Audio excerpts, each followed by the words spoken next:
Lord, please bless my plans for my family.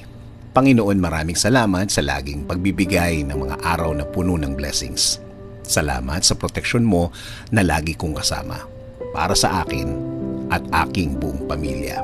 Thanks always for your provision, your guidance and protection. Thank you also, God, for faithfulness and love for us, Lord. Panginoon, i-bless niyo po ang aking plano sa aking buhay at sa aking pamilya.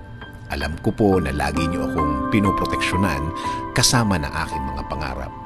Panginoon, hindi po ako isang perpektong tao at alam ko po na hindi rin perpekto ang aking plano. Pero kayo na po ang bahalang mag-ayos ng mga mangyayari. Dahil naniniwala pa rin ako, Lord, na ikaw ang mas nakakaalam ng bukas. Alam ko po, Lord, na marami po akong dadaanan para matupad ang aking plano sa aking buhay.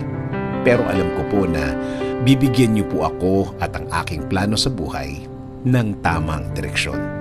Hindi rin po ako nag-aalala na baka hindi po matupad ang mga ito.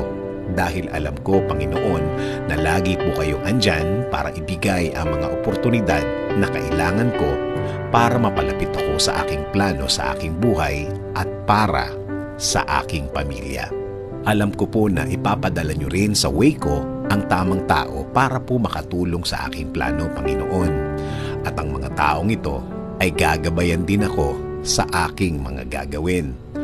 Lord, please clear my mind always so I can focus on the things that I need for my plan. Ilayo niyo po ako sa mga bagay na maglalayo sa akin sa magandang plano para sa aking buhay. Kaya Lord, I am submitting my plan to your plan.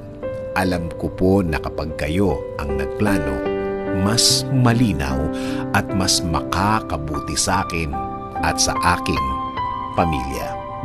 Lord, please keep me safe and my family always. Kayo na po ang bahala sa amin at sa aming mga bukas. Kayo na rin po ang bahala, Panginoon, sa aming bayan. Patuloy kaming magtitiwala at maniniwala sa inyong grasya, Panginoon. This is our prayer. In Jesus' name, Amen. Sabi nga sa Proverbs 16:3, commit to the Lord whatever you do, and He will establish your plans.